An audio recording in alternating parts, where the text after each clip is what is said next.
Jail भरो तहरीक के हवाले से हम बात कर रहे थे। हमें ज्वाइन किया है आमिर मीर साहब ने, निगरान वज़ीर इत्तलात पंजाब।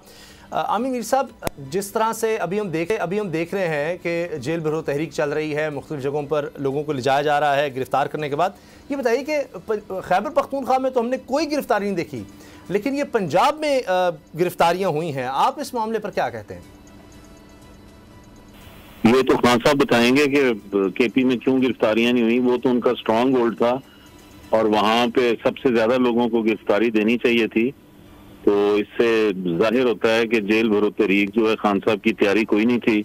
और अगर कायद खुद जेल जाने की ख्वाहिश ना रखता हो तो जो वर्कर होता है या निचली लीडरशिप होती है वो भी फिर इस काम से बचती है, करनी कतराती है। एक और चीज जो इस वक्त सोशल मीडिया पे वायरल है कि आपने कहा है कि शाह महमूद कुरैशी, असद उमर और आजम स्वाति में तल्ख कलामी हुई, जिसकी वजह से इनको मुख्तलिफ जेलों में रखा गया है।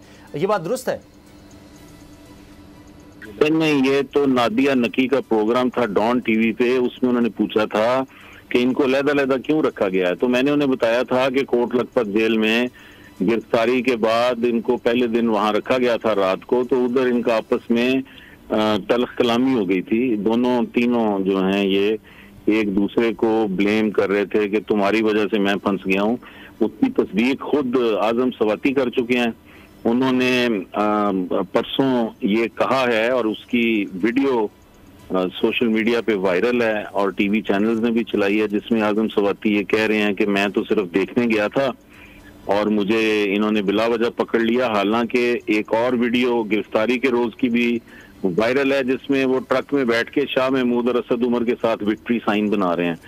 तो मतलब उनका जो झूठ है वो यहाँ से पकड़ा जाता है, फिर उसके बाद आपने देख लिया और सुन भी लिया शाह महमूद कुरैशी को, वो भी ट्रक में बैठे ये स्टेटमेंट दे रहे हैं जो चल चुकी है वीडियो उनकी सोशल मीडिया पे भी, मेन स्ट्रीम मीडिया पे भी, कि मुझे देखें मैं तो सिर्फ चल के जा रहा था सीसीपी ऑफिस की तरफ, मेरा ख्याल था कि सीसीपी ऑफिस ले जाएंगे, तो ये तो सीसीपी ऑफिस तो पीछे रह गया, ट्रक आगे निकल गया। यानी ये दोनों जेल जाने को तैयार नहीं थे, उधर सिर्फ ये फोटो सेशन के लिए गए थे।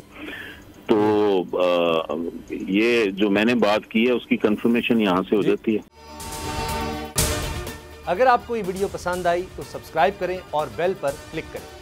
इम्पोर्टेड हुकूमत और उनकी हवारियों की अदलिया के खिलाफ हर्जा सराई, मरियम नवाज की अदलिया और फाजिल जज साहिबान पर शदीद तनकीद। इस घिनौनी साजिश को बेनकाब करने पर बोल को एक दफा फिर नशरियात की बंदिश का सामना करना पड़ रहा है। बोल अदलिया की इज्जत के लिए खड़ा है और खड़ा रहेगा। सब्सक्राइब करें और बेल दबाएं ताकि कोई खबर रह न जाए।